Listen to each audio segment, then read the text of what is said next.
Hello ladies and gentlemen, this is Trisha with Insectopia, and I was requested last week to look at or draw any type of moth is what was requested, and I have a fairly large series. Like, I got a good number of specimens of underwing moths. And I was thinking we could do one of the underwing moths that I have. Don't mind me as I continue to set up the microscope here to kind of get everything situated. Moths, as you know, end up being more textural and design based rather than worrying about like different pieces of the legs or different segments of the wing or different segments of the antenna. We're going to be looking at a lot of colors. Now, underwings, I think, are absolutely gorgeous. Their front wing tends to be mottled browns and blacks, and that helps them blend into trees and things when they land. But their hind wings are bright, whether that is bright pink or orange or yellow. Well, most of them have bright colors on them.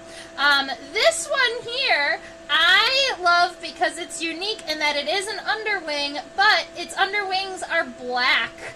And I was thinking that one would be kind of fun to look at under the microscope. That's just because I haven't looked at it under the microscope just yet. I also have a couple of moths over here on this side of the tray. They're technically not underwings.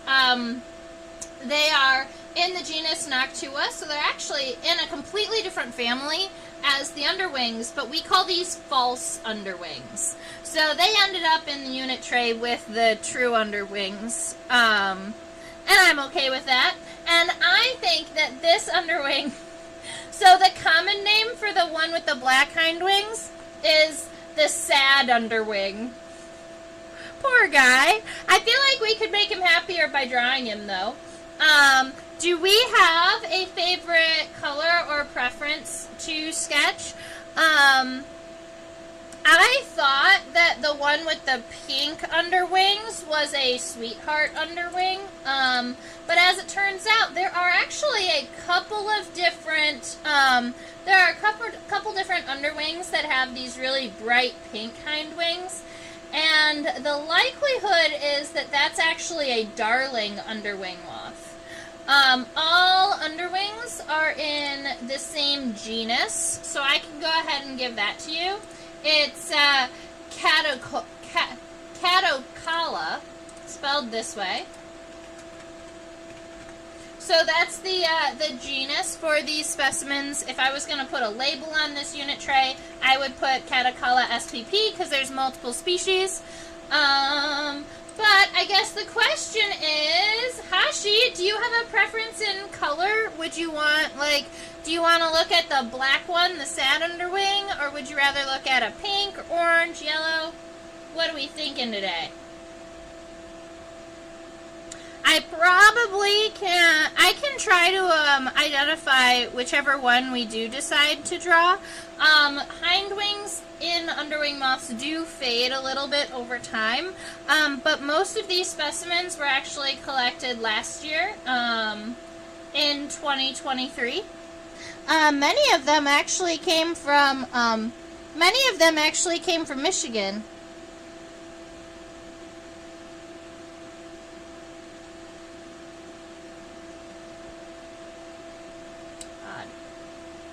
Whatever. Perfect. Let's do...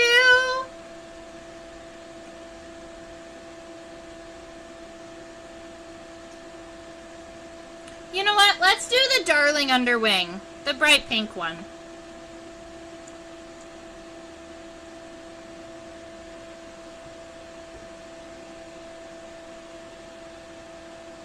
Place those friends somewhere safe while we're live streaming here.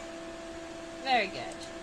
So the darling underwing that we are looking at today is Catocala, cara. Woo! Say that 5 times fast. Spelled this way.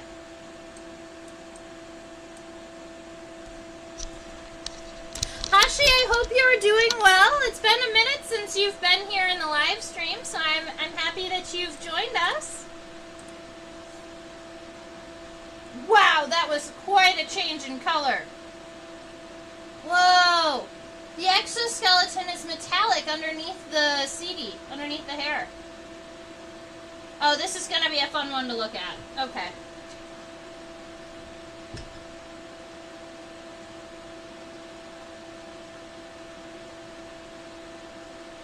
Okay. So, let's see. With these big moths, this is as far out as I can zoom. So I can't zoom out any further than that. I can't see the entire moth all at the same time. So what I'll do is I will just pull the specimen over here. I can even, oops, it's upside down now. Let me spin it. I can even make it nice and big like this so that you can, if you would like, kind of take a picture of it like this or screenshot it and paste it on another window. This is so that you can have the entire moth all at one time. I think that that'll make it easier to sketch a little bit. Oh, welcome, Austin. I'm so happy that you're joining us. Feel free to go ahead and ask any questions that you would like. I can answer, I try and answer any questions that I know, and if not, I do look things up every now and again. Let's see, this one is not a sweetheart underwing, but a darling underwing.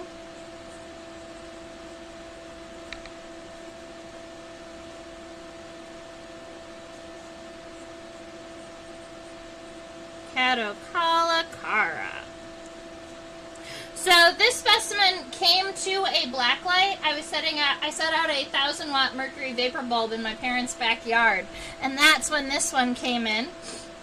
So as you know, our first sketch is very, very light, and then we will go and we'll zoom in and we'll check out individual features, and we'll move ourselves through the specimen. Now, on my paper, I'm only going to be drawing, let's say, the right-hand side of the wings, the right wings, because I generally just don't have enough time to to sketch both sides when I'm drawing with you guys.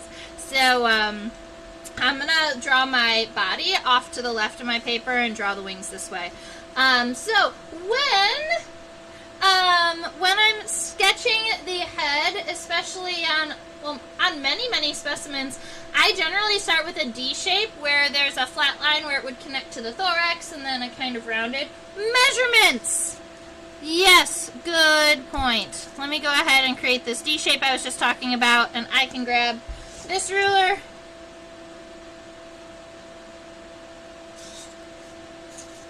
Alright, wingspan.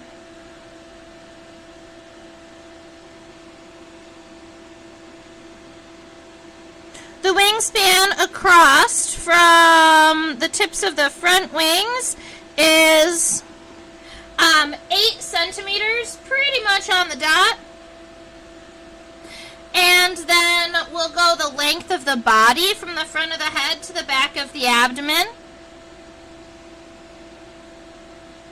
is approximately 3.4 centimeters.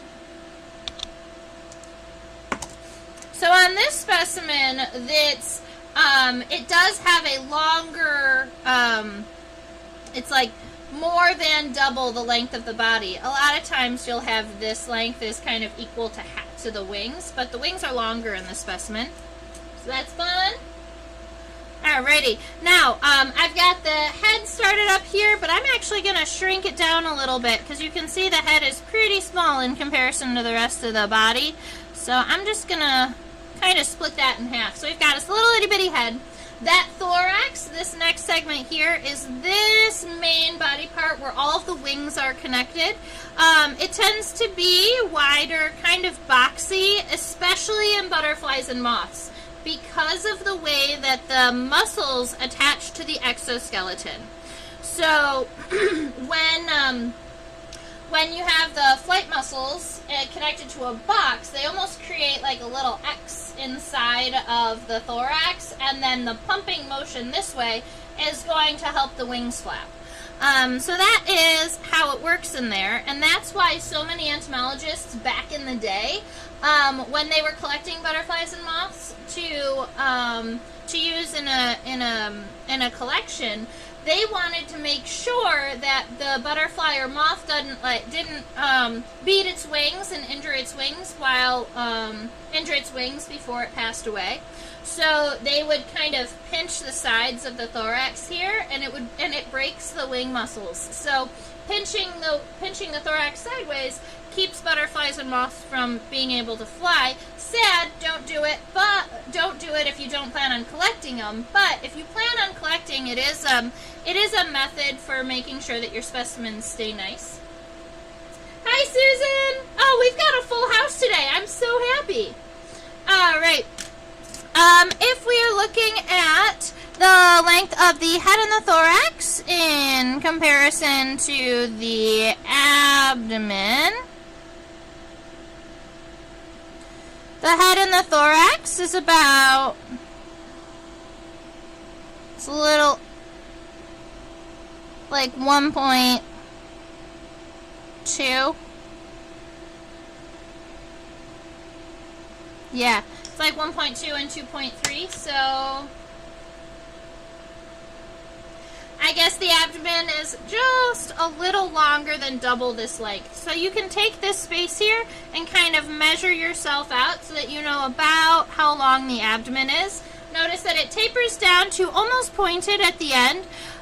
So our goal is just to get this basic shape on our paper, and then when we zoom in, we can fix the abdominal segments and some more shaping. So here we are. We've got the length of that abdomen all figured out. For our wings, when you have a properly spread moth or butterfly, the front wings, the back side of the front wings make a straight line across the body. All right, so I'm actually pretty happy with this spreading in this specimen here. I like to draw my lines inside out, so I'm going to start up here at the top of my thorax and give this nice long arch. It's going to be just a little bit longer than the entire length of the body. So make sure that your wing goes a little bit longer than that. And then once you get out to that point, it does make almost a 90-degree turn here. So make sure that there's that, except we're just going to allow it to, we're going to make it not a super, super sharp point on the front wing here.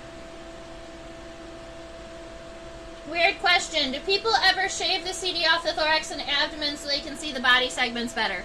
Generally not. People don't generally shave the body, but people do take small pins, and they will wipe the scales off of the wings so that they can see the wing venation better. I've even seen some butterfly and moth wings that have been slide mounted. They'll shave all of the, they'll like wipe all the scales off the wings so that the wings are clear, and then they mount them onto slides. It's interesting. Because really, when you're doing the identification, what you're really concerned about is the wing venation, more so than any real characteristics on the body. So we are going to find that halfway point in our thorax right around here and just make that straight line out horizontally until you get to the point where it meets our wing, and we're just going to give it a nice dull curve here. Yay! That works for me. I'm actually going to make my wing a little bit taller. It's looking a little thin here for me. And that's why our first sketch is made with nice lights, with nice light lines, is because this one you can edit and modify before we zoom in and start really adding all of the features. That looks about right. All right, so for the hind wing, it comes out about 2/3 here. So I'm gonna pull this line here right around at that 2/3 mark and arch it out to the edge. But you know me, I like to work from the inside out. So once I get to this farthest edge right around here, I'm gonna stop that line and then come back here to the base of the thorax. Now, oh, it's so beautiful. I'm so excited to look at this under the microscope. From the bottom side of this thorax here, we're going to take this line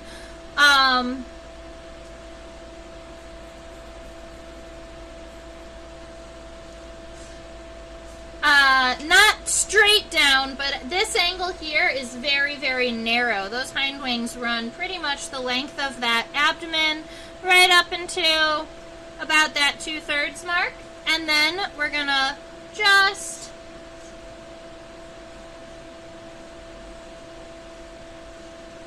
give it that shape. So then we have a body to work with. We've got a head, a thorax, and an abdomen. We've got front wings and hind wings, and we are ready to look at it underneath the microscope.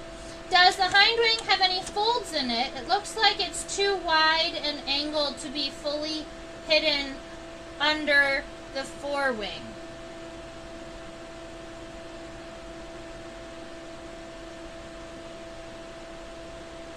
Yes.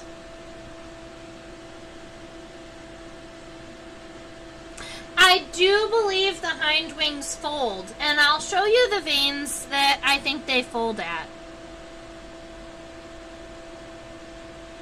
Plus, the specimen, when it closes its wings, it doesn't just close them.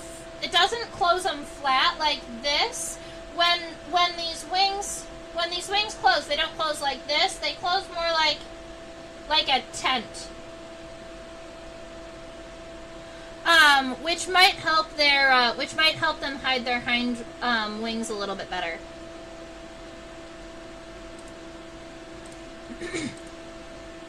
Alrighty, so now all we have to do is start off with zooming into this head. Let's see what it looks like from above.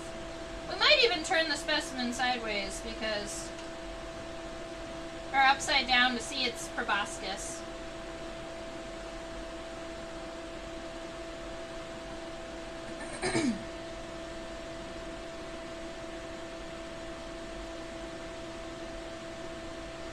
Alright, so what I'll do is I will focus on the head first. I tried to get the head and the antenna into view, but that wasn't working.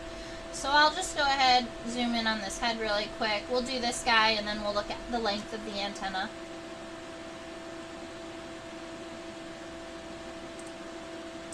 Cool.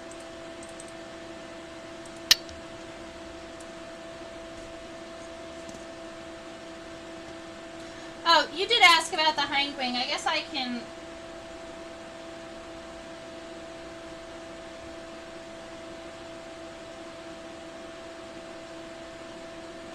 So, if you see, some of these wing veins run lengthwise along the wing, and I believe that's where this wing would fold. And if you look right here at the base of the hind wing, you can see even more of these kind of longer, thin lines that would make sense if it folded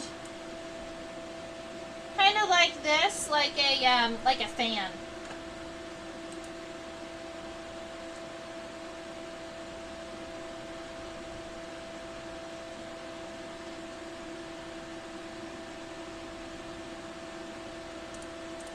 So fluffy!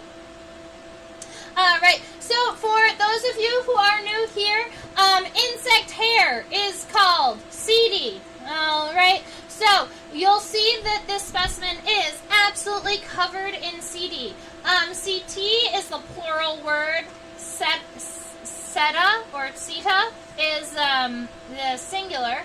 But if you want to say something is fluffy or something is covered in hair, in the insect world, we say that it is setose. Alright, for up here at the head, notice that the pronotum Notice that the thorax doesn't go straight across here. We are going to be giving it this little bit of a mountain. So right up at the center of the head, it's going to be more pointed rather than straight. And at this point, I am giving myself some more solid, darker lines here. But I have the shape and the size of our head here. Now, when I'm looking at this D shape, you can see the left and the right sides are fairly decent sized compound eyes here. So we're going to grab right off to the left, make kind of like opposite parentheses, and then when I add the compound eyes, instead of just following the line that I've already made, I want to make sure that the eyes kind of stick out past where the line for the head would be. Sorry guys. So I'm just going to arch this just a little bit wider than expected. And then you're going to try and keep them as even as possible because all insects on the entire planet are symmetrical when it comes to adaptations, body features. Sometimes colors and patterns will not be symmetrical. All right? So these compound eyes have lots of individual lenses within them, so I go ahead and I add diagonal lines in both directions, cross-hatching. Another fun word, the little itty-bitty lenses inside of the compound eyes are called ommatidia. You may have mentioned this already, but do males have feathered antennae in this species? Would the thin antenna indicate this is a female? In this species, the males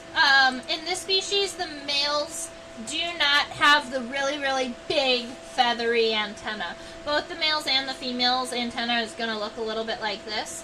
When we zoom in and look at the antenna, I'll be turning off the light, or I'll be turning down the light a little bit so that we can see that there are hairs coming off of both sides of the antenna. So it would be considered kind of like it does have those extra pieces coming off of each segment, but they never get really, really big and full like a silk moth. Alright, so you can kind of see this little M shape on the top of the head here.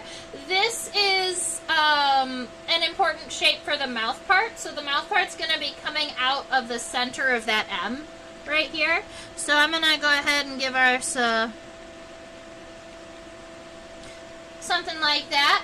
Now, in some species of moths, you can actually see the labial palps. We call them mouth fingers, but they kind of come up forward and they look like horns. In this moth, I am going to go ahead and turn it upside down very carefully. And I want to show you its proboscis because it is sticking out.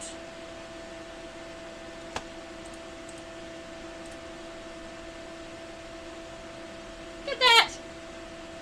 Thirsty tongue.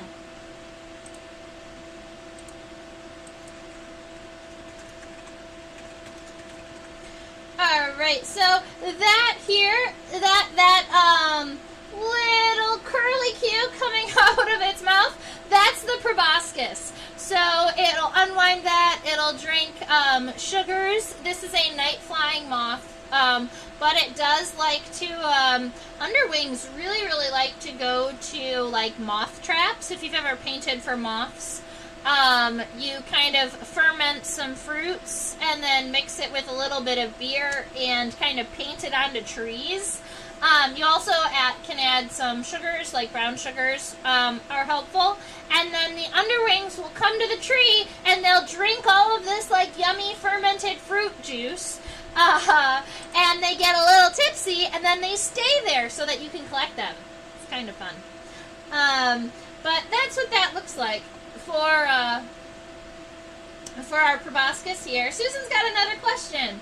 How much vision does an individual ommatidium have? Is it just seeing basically one pixel, or does it see a whole scene? That's a great question, and it's a hard one for me to answer. I'm not exactly sure, but I would imagine it being more like 1 pixel, or a small range of pixels, not an individual one, but like I would imagine that each one sees like small images, and then they have the ability to kind of put them together. But the Ommatidia, an individual Ommatidia, Ommatidium is plural, so the individual is Ommatidia. So an individual Ommatidia can actually have a different focal length and a focal point from the one sitting next to it. So in some species of dragonflies, they will see distance. They have like they're farsighted on the back Ommatidium, and then they're like nearsighted on the front Ommatidium. So they can have different focal lengths in individual Ommatidia that they can kind of put together and see 3D images. And then there are also, scientists have the ability to test colors in individual Ommatidia versus just in the eye as a whole.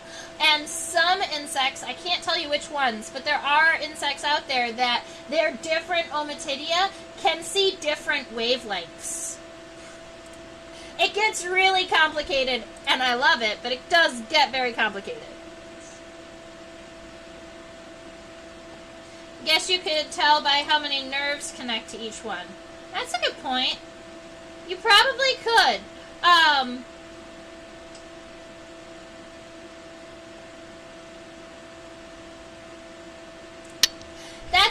That's my guess, Susan, on the dragonflies, that they can see prey really close and up front because they want to be able to zoom in and catch them with great precision. But then things like birds are going to be way further away, and so if they weren't able to focus that far out, it would be a lot more difficult for them. Alright, so when we were zoomed in at the compound, when we're zoomed in on the head, we did see the base of the antenna.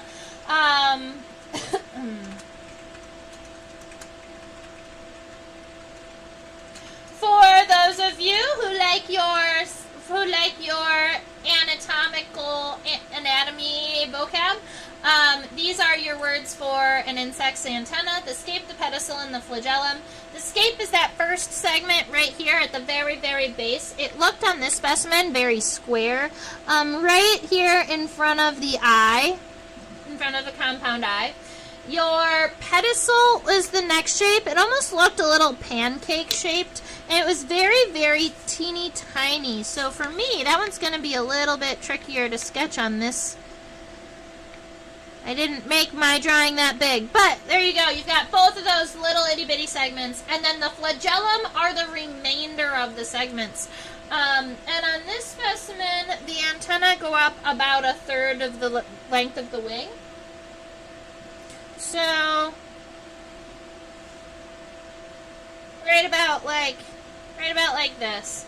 And then I'm going to take a line and run it parallel to that. And then closer up near the tip of the antenna, these antennae do kind of, they end narrower than when they start. Alright, so they come out to a point almost. That is different from a butterfly's antenna, where the end of a butterfly's antenna is going to end in a little bit of a knob. So butterflies end with knobbed antenna versus moths being kind of narrowing at the end. Let's go ahead and zoom in so I can show you those hairs on the antenna.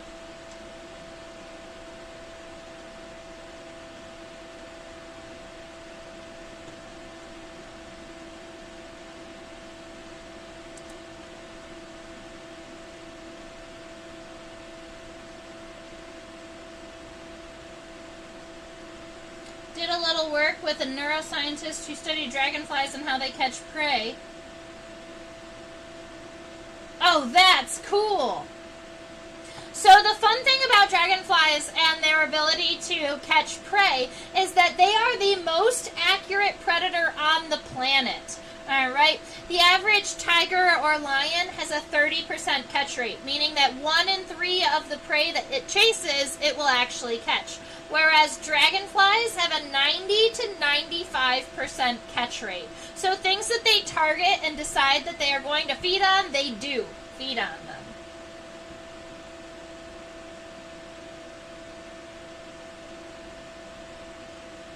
Their image processing was too fast for a computer. Wow! That's amazing. And these, I wanted to make sure I said it before I started drawing them out. Those are the little itty bitty tiny hairs that are coming off of these individual segments. You can also see the, let's see here. You can also see the segmentation, kind of where all of these antennal segments, just by all of those ridges. Nobody is counting these segments. So what you can do is just take the length of your antenna and give little cross lines on it so that you know that there are lots and lots of itty bitty little segments in here. And then every single segment also has little hairs coming off of it. So I'm just going to come in here and add some very little hairs along the length of the inside of my antenna. It doesn't look like there's many on the outside, which is interesting. All right, so that gives us a head.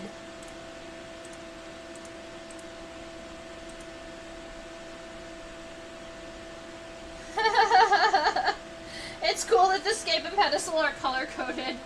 That is true. You want to see? There you go. Little itty bitty scape and pedestal. There they are, the ones that are orange.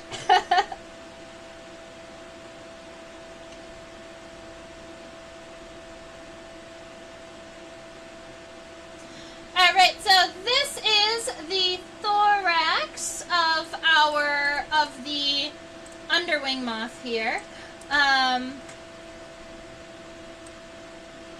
It does have, that bald spot there is from losing its scales. That bald spot is not natural, but regularly moths are going to lose a little bit of that fur up at the top. Just when you handle them, but sometimes naturally too. That tends to be kind of like the first spot to be rubbed of hairs.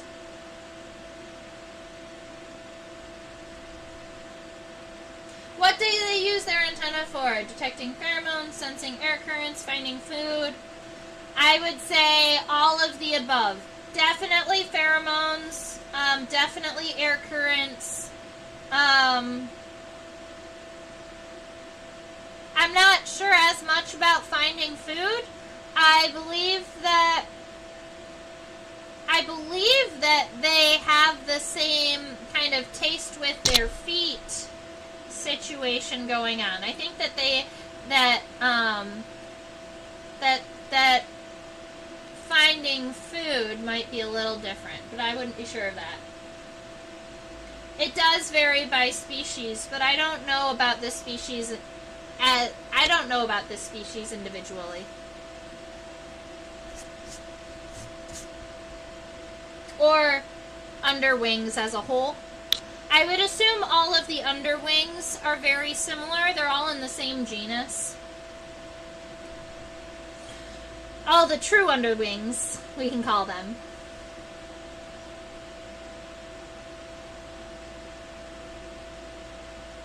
Oh, this is going to be fun. Alright, so for the front of our thorax here, there is that little bit of a dark triangle, so I'm going to make a more shallow point here and kind of darken this region in, give it a little dark band on the top of the thorax. I am actually pretty happy with the size and shape of the thorax here, so I'm just going to kind of start to darken some of these lines. I do want you to notice that that it has those same like clusters of seede that we've seen in other species of moths. So right here and right here, you could almost even kind of subsection those areas off because that is a cluster of hairs that will beat kind of with the wings. And when you open and spread the wings, those also tend to move. So it's a kind of a cool little guy. So I've got the left and the right sides, but this middle side, bloop. My goodness, guys, my head is spinning. I've got the left and the right side. The bottom here,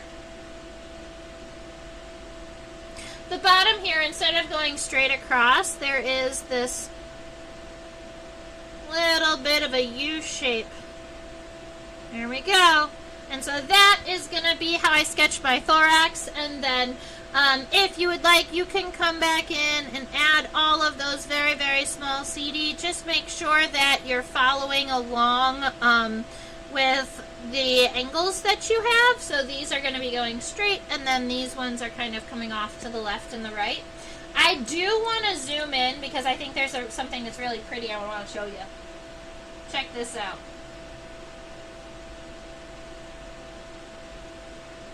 Oh, it didn't move. There it goes.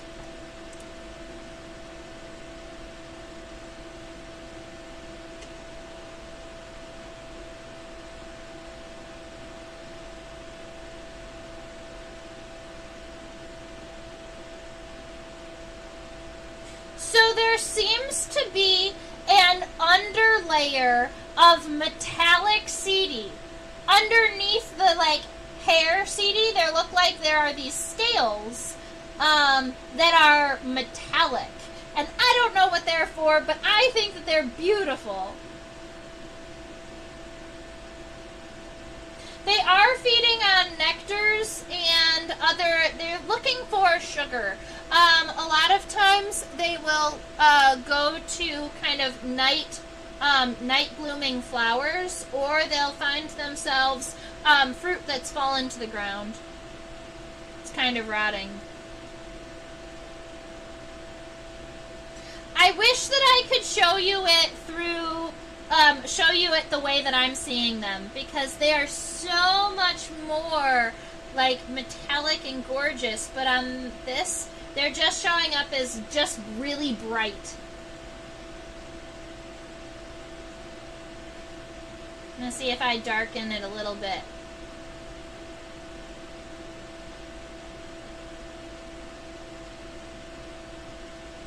That's almost there. Now you can almost see.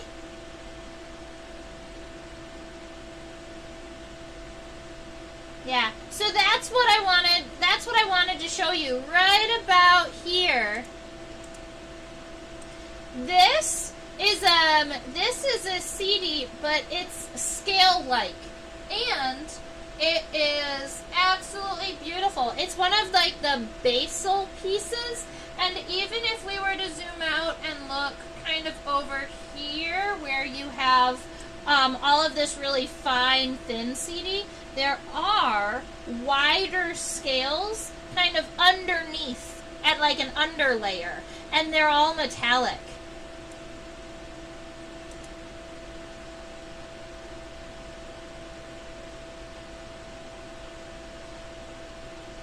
So with our abdomen, we can actually easily count how many segments are on the abdomen, because you can see that there are distinct lines in between each segment. Although I can't get the entire abdomen underneath the microscope at one time. So what I'll do is I'm going to count onto my microscope, and then we'll start from the top. Let's see. 1, 2, 3, 4, 5, 6, 7. 1, 2, 3, 4, 5, 6, 7, 8. 1, 2, 3, 4, 5, 6, 7, 8. All right, so there are 8 segments on the abdomen here. The last one is very, very thin and kind of pointed, but we're going to start at the top and move down.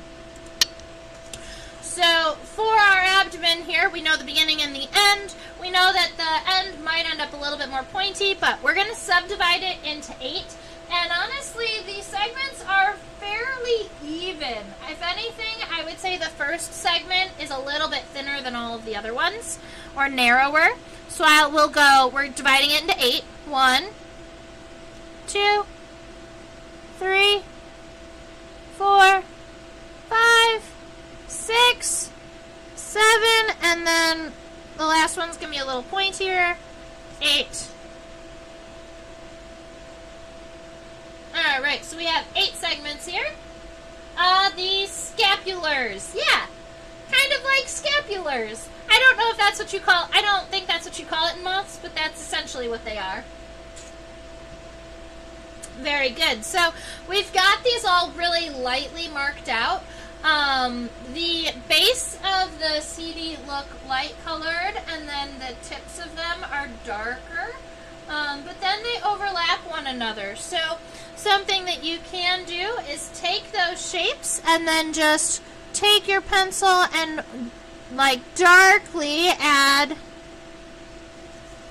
the CD along the bottom of each segment here. So instead of just doing one line straight across, what I'm going to be doing is going the outside and then creating the darker CD that go all the way across, because then what you'll end up with are lines that look like our segmentations, and those lighter bands are at the top. Cool.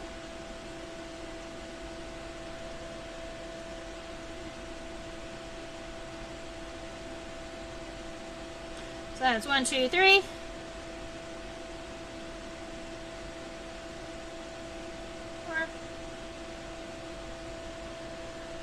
Alright, now I'm going to scoot the specimen down just a little bit so we can see the end, so I can show you the end of the abdomen. There we go. So this top segment that we can see, 1, 2, 3, 4, 5, 6, 7, 8. So I'll go ahead and count from the bottom. So this little segment here is 8, 7, 6, 5, 4. This one at the top one is 3. So that's this segment here. As if you are labeling abdominal segments, you just label them A1, A2, A3 from the thorax to the end of the abdomen.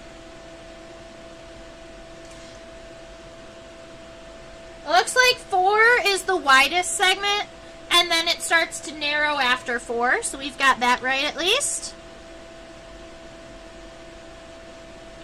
So that would be 5. 6 is even more narrow. 7 is pretty tiny. And then 8, very sharp.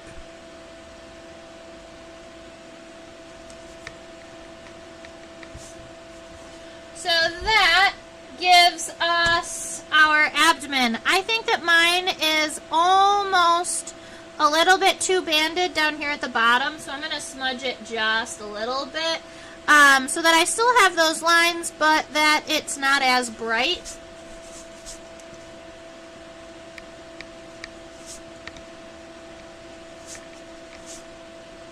She's so pretty. Looks like a grass skirt. I could see that, for sure. Alright, that gives us a body, but I know that we're all here to check out those legs. Those wings. I looked up and I saw the striped legs and kind of got excited. But I don't think we're going to be drawing the legs today. Let's look at these wings. Nope.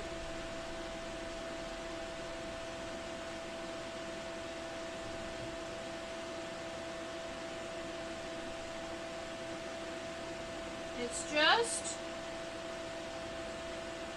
so pretty. And textures are another thing. So something has to be seeing like an ultraviolet light or like a or metallic shades. And I wonder if it's them, if they are seeing each other metallic, or if there is a predator out there. Don't know. But those metallic scales are even in the wings. Look at how pretty they are.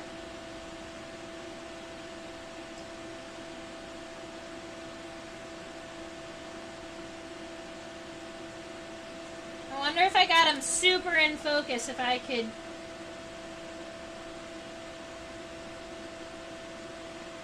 Look at those. They're so pretty. Okay. Sorry guys, I get distracted by all the pretty shiny stuffs.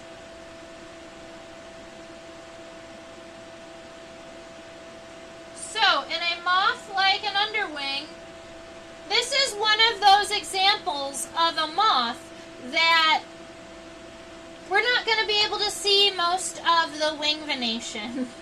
The wing venation is just too covered in all of these CD. So what we will end up doing is going via more texture or design for this front wing here.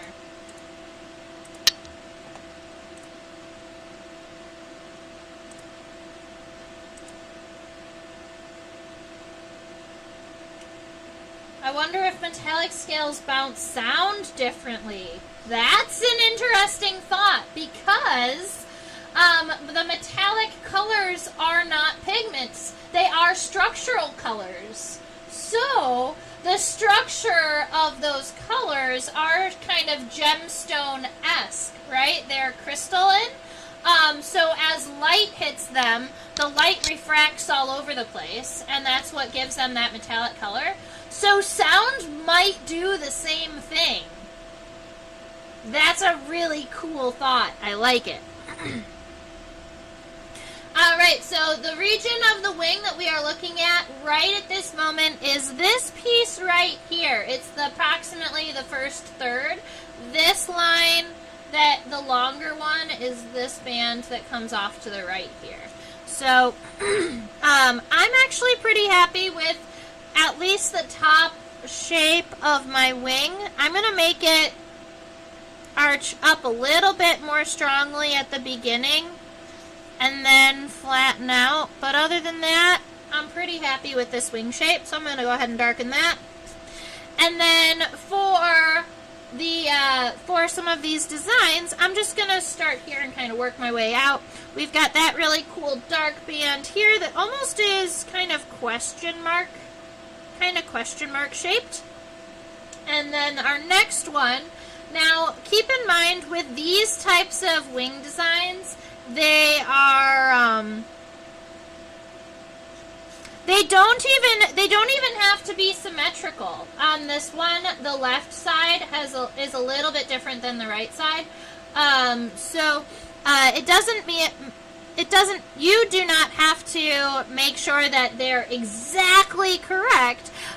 Your goal is to get the idea down. So both sides, left and the right side, has this band, and it both times goes down to the base. It's just that they have a couple of different angles happening. Dude, it sounded psychedelic. That is hilarious, and I love it. So, I'm going to start off by just giving myself an idea of the shape here, and then I'm going to kind of make it a little bit ragged, because these designs are created by scales, so you don't want them to look really, really smooth. You kind of want them to be a little ragged.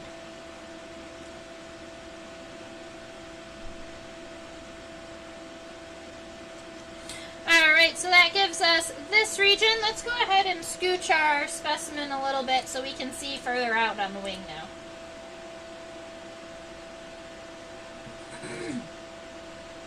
So I think that this looks a little bit like a bird beak.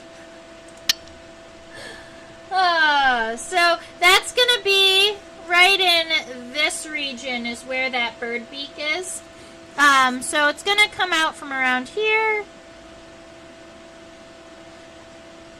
We've got that guy.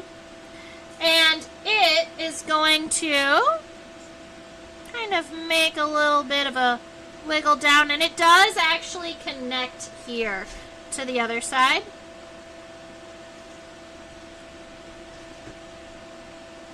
And then if we follow this line down, I'll go ahead and move it so you can see too.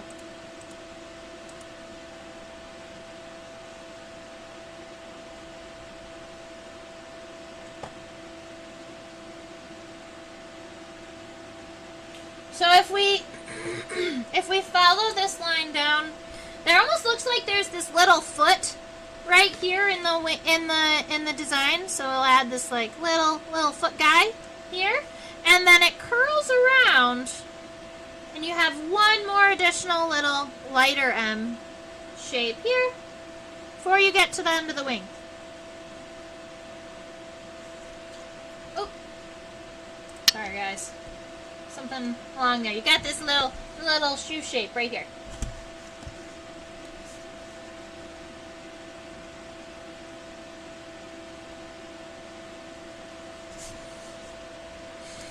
All right, we're gonna scooch up to the top left, top right.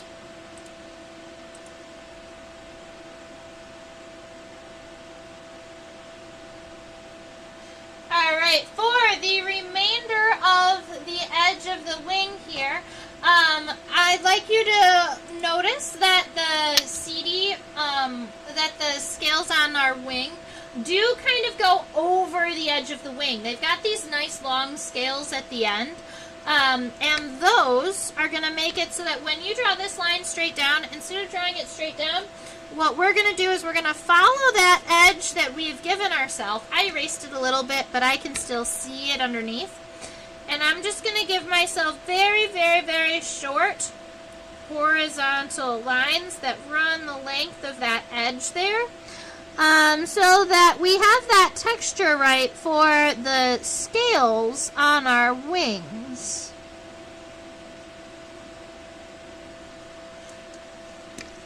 I went a little bit off track there. We're going to fix that one right up. There we go. So now we've got a nice kind of a cetos edge of our front wing. And then it does have these bands, and those dark bands are actually the wing veins. So there's this one, this one, this one, that guy. All of those dark bands that are along the edge, those, maybe not all of them, but most of them are wing veins. Actually, all right. So I'm going to say all of them except for the ones that look like they're kind of in between. So this one and this one that are a little bit, they're not as darkened. Those ones aren't on veins, but all of the other ones are. So we've got 1, 2, 3, 4, 5, 6.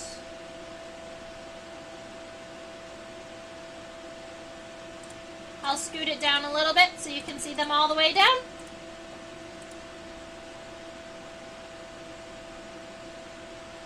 It's just beautiful.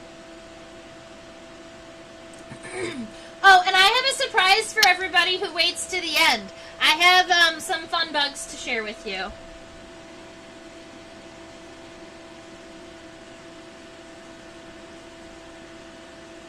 Alright, so I gave myself, I didn't exactly count the veins that came out, but I did give myself these bands going all the way down the front wing. And I do want to I will go ahead and pull the specimen over here, show you that this line does pretty much go straight from the base. So I'm just going to take that and darken it where we have it. I'm pretty happy with that guy right there.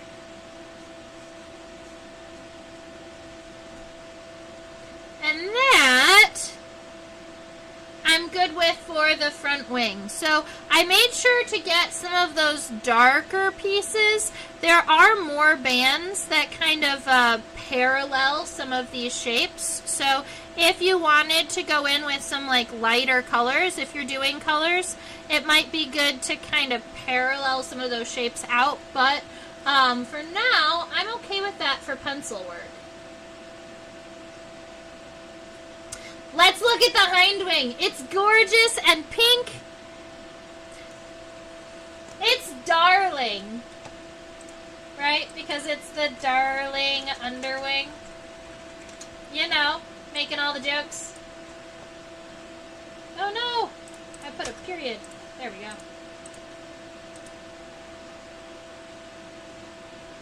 Welcome, Chaos! Even though it's hard to see the venation, I find it helpful to draw my best guess. Yeah.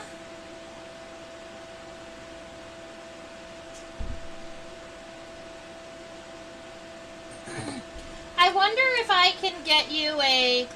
Let me check Drawing and see if they have the wing venation on at least a Catocala.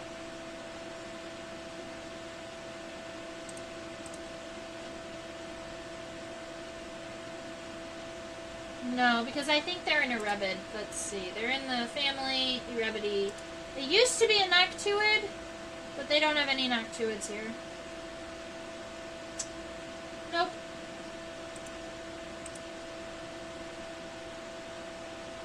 It's so tricky to see it here because you...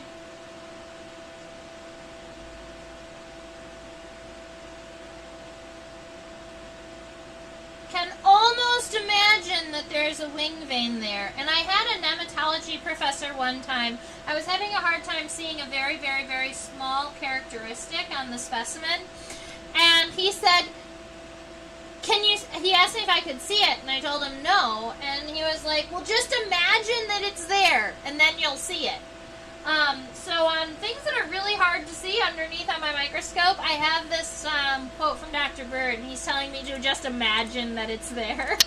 Kind of just like imagine things into existence. Makes me smile every time. Perfect. You use the veins on the outer end. Love it.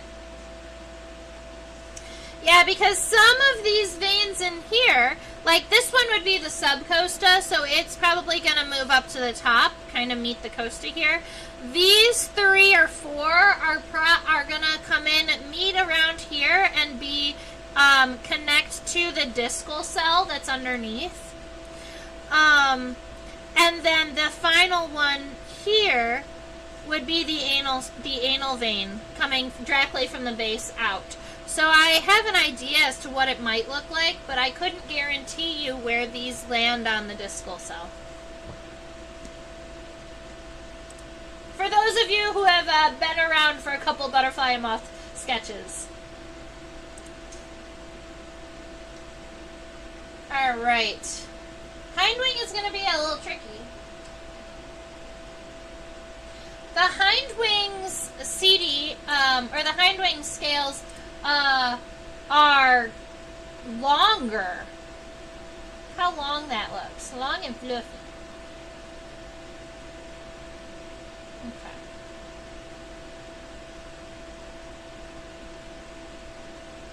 So I'm going to leave our image right around here. And admittedly, the hind wing, you can see the veins a little bit better on. Like this here. Whoop! That divides into 3. That's a vein. Alright, so from here, I am almost happy with my original outline of the wing. I'm going to raise the tip of the edge of this wing here just a little bit. And round it out. Alright, so for the edge of this wing, instead of just going dark like we did on our front wing, we're going to be doing it more like we did the edge of the front wing here. The inside of the hind wing is going to have a series of long hairs that go towards the abdomen. So you can take that line that you've already sketched, kind of already guessed at, and then just create these kind of longer hair that are here that curl back towards the abdomen. Alright, so that's going to be for here. Those ones are nice and long. The CD that come off of, or the scales that come off of the edge here are a lot more narrow, like this one. So at this point, they get a little bit smaller, and then we've got itty bitty itty bitty scales coming off of these edges. So you can just follow that line. Nice thin scales coming all the way up to right around here at the tip of this, at the kind of like the apex or the tip of the hind wing here. Because then once you get to there, this top piece is going to be smooth, kind of like the top here. You learn that type of thing by just looking at how the scales directionally work. It looks so good. I didn't think that she was going to look so pretty. I'm real excited.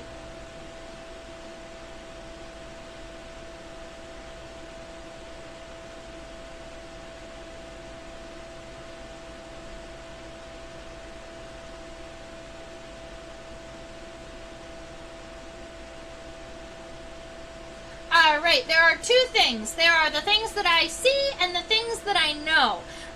So we'll go with the things we see first. And because we have a little bit of a better view of the wing veins, we can start off with that. This first one is right here. You can see that kind of shiny dot right there in the middle of the black. That's where you can see on the microscope here. So we're going to go out from about the center of the hind wing here and come down it at an angle. And then once you get to about lined up with this first major stripe here, that is where it divides off into 3. And those 3 all go all the way to the end of the hind wing. So something along that line. Actually, they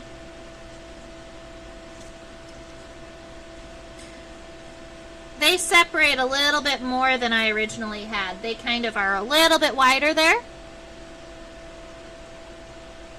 And then, let's go ahead and move it.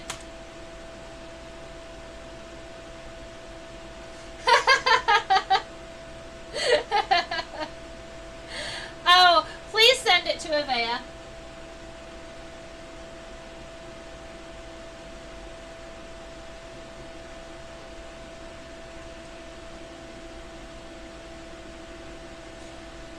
Alright, so at this point we can see more veins here.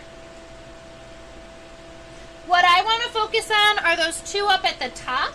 So right around here, and then we break off and we divide right around here. So that's going to be coming out right around here at the base of this one. It comes up out this way, and then it divides into 2 like this.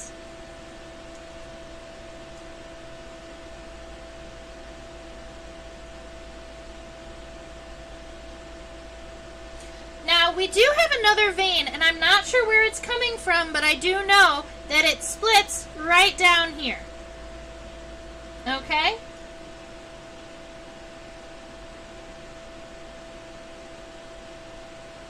And we appear to have one anal vein that comes down in this direction. Now, those are the things that we can see, Susan.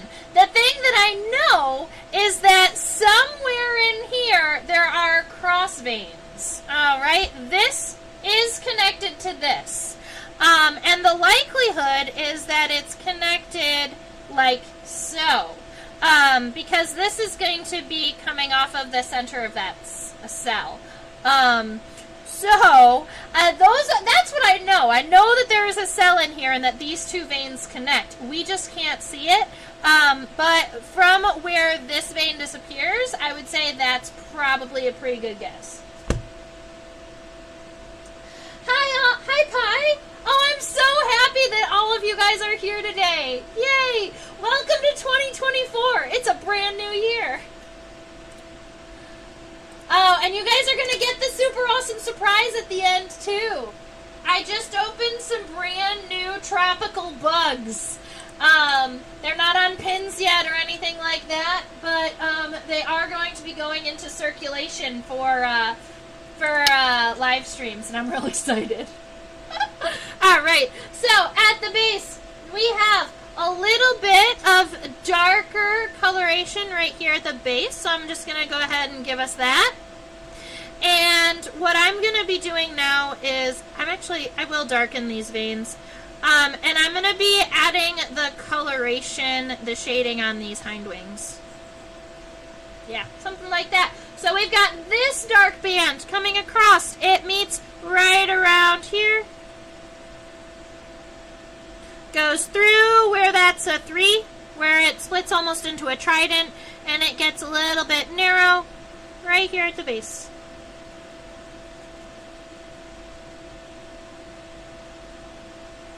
So that's our first darker stripe here. Now we've got that light pink stripe comes through right around here. And then it's dark until you get to that very tip. You've got a little bit of a white edge along this underwing. But right around here,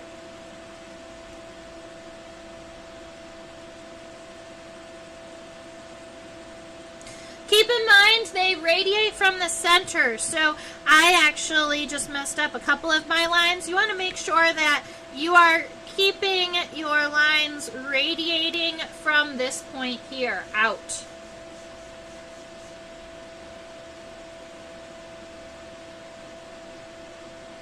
Which is why these small CD are also going to match those. And that I'm pretty happy with. I might want to lighten some of these areas here so that it does have that little bit of that white border. Just go back and use my eraser where I don't need it. Love it. Love it so much. All right, that is my darling underwing. Is that a bug? Is it a butterfly or a moth? This is a moth. It is an underwing moth. Absolutely gorgeous. The front wings are meant for camouflaging into the trees that it lands on, and the hind wings are for scaring away predators. Although, now that we've seen all of those really cool metallic scales on the front wing, I also wonder if those metallic scales are for warding off bats, too. We talked about that a little bit earlier. It is huge. Its measurement for its wingspan is 8 centimeters. So I don't know how many of us are in the U.S., but if you would like, that is over 3 inches. This has a wingspan of over 3 inches. Big moth. Beautiful. Love it. Species being Catocala cara.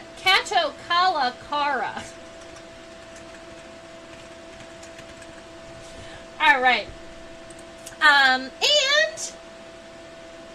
my surprise. So I have a good friend who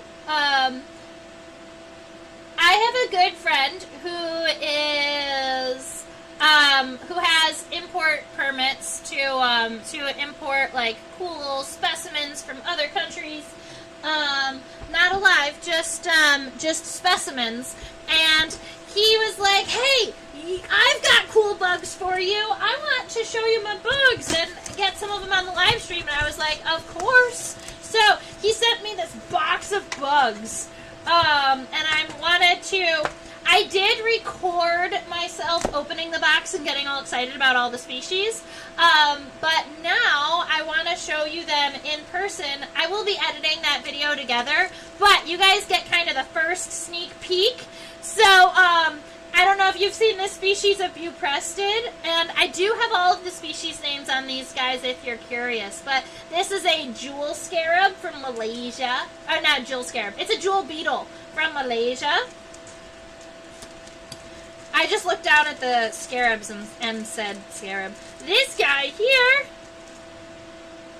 I'm really excited about because of the metallic green texture. I think that this is going to be an amazing specimen. You know what? We're going to put it under the microscope right now. Let's see what it looks like. This one, I think, is going to be absolutely amazing underneath the microscope once I have it on a pin.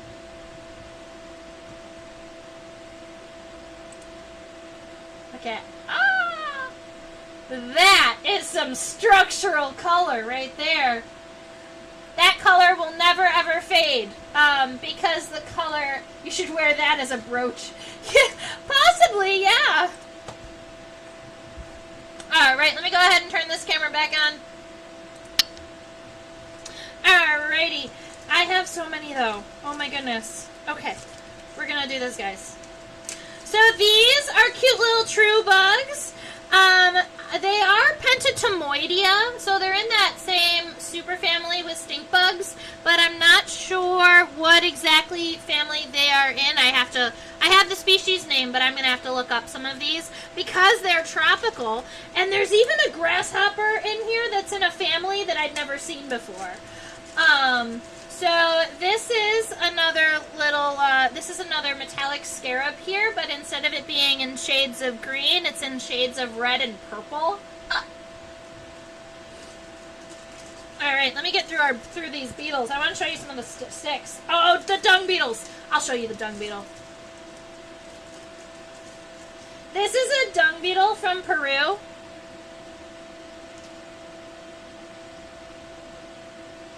Look at his horn! Oh man, I don't have any tropical insects in my collection, so I'm really excited to have them. Alright, these guys aren't awesome. This is wild. These, I believe, are orb weaver spiders, and that is an appendage on the abdomen. So up here, this is the cephalothorax and all 8 of the legs, and those are like pieces that are coming up off of the abdomen, and I think that that would be really impressive to see. When I first saw these, I was like, what is that, a head with antenna? But nope, spider. Philium, a leaf bug. This cute little grasshopper with the fun green and yellow spots. More grasshoppers, centipede! Big one! This is a centipede, this is Scolopendra mortisans, and it's from Indonesia. Mortisans, maybe? Some jungle nymphs. So, these are really the slingshot spider. Okay. Oh, that's so funny because its abdomen looks like a slingshot. These are really colorful cicadas. They're in the same species. They're just 2 different color morphs. Their species is Gina festiva because they're festive. Oh, let me go ahead and get rid of this word here. A giant grasshopper.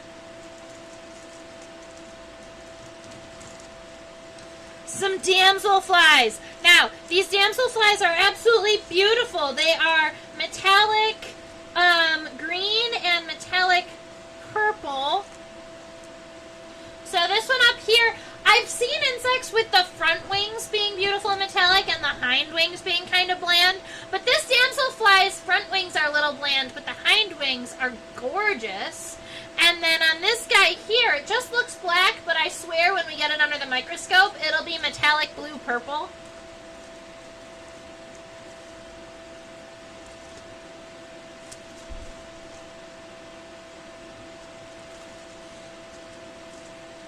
Little weevils. Weevil friends.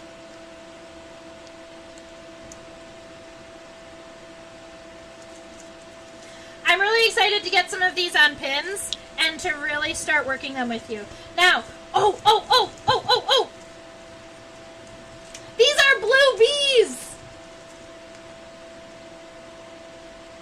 These are Xylocopa. They are cerulean, so they are these metallic blue bees, and not only is the CD on the thorax and on their abdomen blue, but they have little bits of metallic blue on their wings, too. Are those jewel wings like we have in the United States? Yes. Those were jewel wings. They're definitely in the same family. They may be in the same genus. These are absolutely giant ants. from Peru. Like, this ant.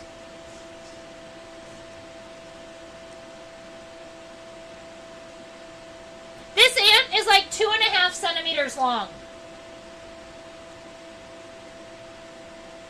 So pretty. Okay.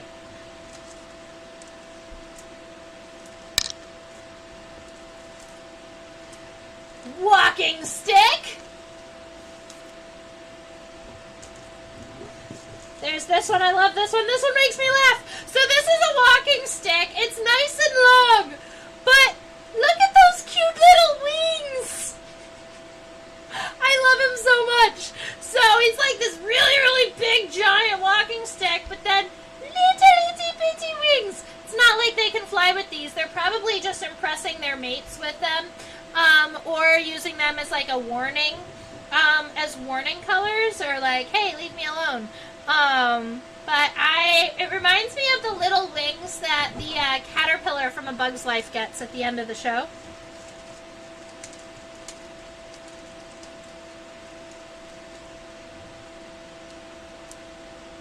This really fun beetle who has 5 horns, 4 on the pronotum and 1 on the head. Its species is Eupatorus grallicornis from Thailand. And the cool thing is that all these specimens not only have identification, but they have collection dates and locations. So I'm able to actually create real labels for them. So that is something that I approve of also, because not only are they cool specimens that I can share and put in my wow drawers for traveling to schools and libraries and stuff, but I also have the ability to put them in a museum grade collection with identification. A tailless whip spider.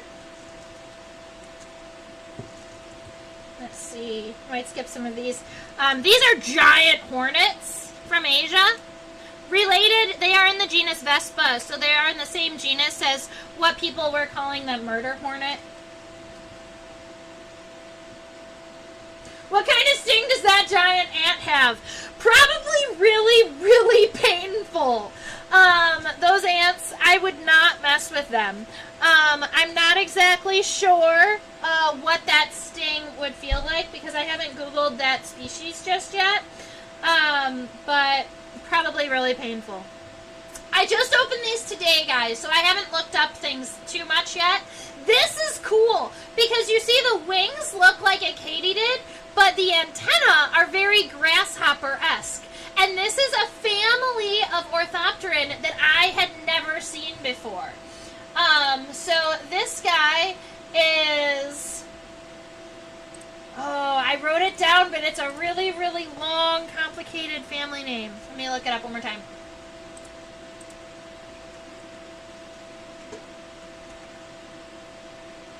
So its genus is Cistella, but the family name on this is a family that I don't think that we have here in the United States. At least I've never heard of it. It is Trigonopterygidae. It's really cool. Tri being 3. You've got Terry in there, which is talking about the wings. I don't know what gono might mean, but super beautiful grasshopper-esque creature that I'm really excited to learn more about. This guy is like a froghopper. He's closely related to like the spotted lanternfly, if you have seen those guys around. More spiders, more crickets, some weevils. So these guys are more of those froghoppers, kind of just different colors, and they're papered just a little differently. I will be relaxing these and needing to spread them. Look at this guy with the horns! Alright, so this one is Chalcosoma chiron. I'm so excited to get these mounted. You have no idea. Alright. The orthopteran is cool, right? Okay, but there's one more that I really wanted to find. There's a millipede in there. There's some katydids in here. Some more cool metallic beetles. There he is. There are a couple of praying mantids. This guy is cute. He's little and he's cute. But this cicada is so big and it's absolutely colorful, and the species is Tocina splendida from Malaysia. So, I like the side view on the froghoppers. Yes! I do too. I like looking at the wings on the froghoppers a whole lot. I have he threw in a couple of mantids that don't have identification, but I might be able to look up and find them. And then just a handful more sticks. This guy has really pretty pink wings.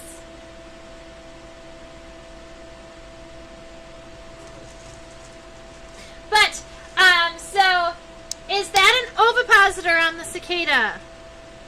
Yes, that is an ovipositor, which makes this cicada a female.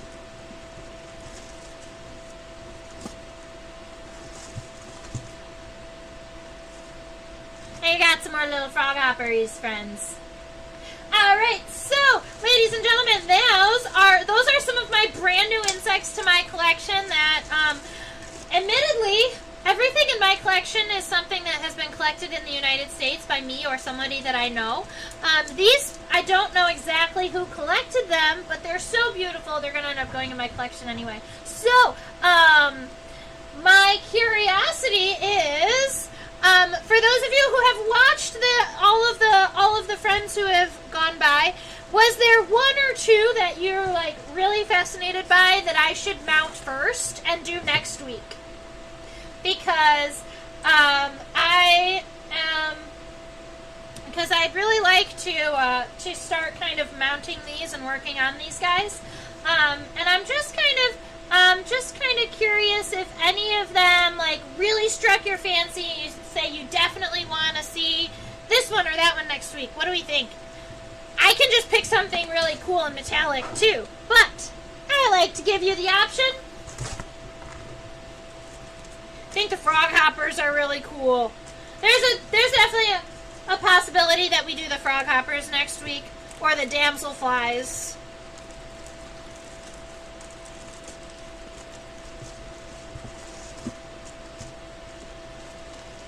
They're all cool. True. Yep. That's a very true story. So I will be picking one probably at random. Probably one that I have more than one of, so that the first one that I do will be nice. Yeah, so that's my little happy dance. Super happy about these guys and excited to share them with you once they are on pins. Alrighty. I will see you next week, Austin. Thank you so much for hanging out. This is my live stream closer page. I know that you've all seen it a good number, so I'd love to say thank you so much for hanging out with me and looking at all of these awesome insects. We drew the darling underwing today, so I hope that you enjoyed doing that. If you want to share your sketch with me, please email it to Trisha@theinsectopia.com. I just love seeing your sketches. Right up here in the top left corner, that's an OutSchool. I teach OutSchool classes for ages for kids 5 to 8, 9 to 12, and high school classes. I actually have an insect anatomy studies class starting on Sunday for high school students. So if you know someone in high school who wants to jump in, I already have 2 students in that one, and I'm looking forward to having more. So that's OutSchool. You can find the link in the box below, and if you follow the link in the description box, you get $20 off of your first class, or series of classes. That is just your reminder to subscribe to my YouTube channel. Those of you who are chatting, I know you're subscribed, and I thank you very much. Right down there is a link to my PayPal. That's just in case you've really enjoyed the class and you would like to tip me a coffee. a couple dollars. It's always helpful to keep Insectopia, this small business, running so that I can continue to make sure that I'm buying supplies for my collection, going out and continuing to collect and travel and do all of the things that brings these bugs to you. All right. And then if you're looking for me on Facebook or on Instagram, I am at Insectopia 2015. 2015 was the year I established the name. All right. I hope that you all have fabulous rest of your weeks. I will be bringing a brand new insect next week, and it'll be a surprise, but it should be a good one. Susan says the leaf insect or the walking stick.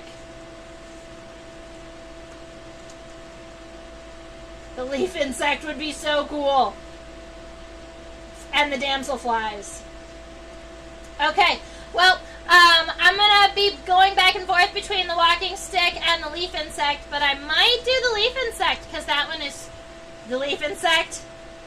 Yeah, very cool. That's the one we'll do. We'll do the leaf insect next week, and I will even write myself a note so that I don't forget that. Awesome. Have a fabulous rest of your week. I look forward to drawing a leaf insect with you next week. And stay buggy.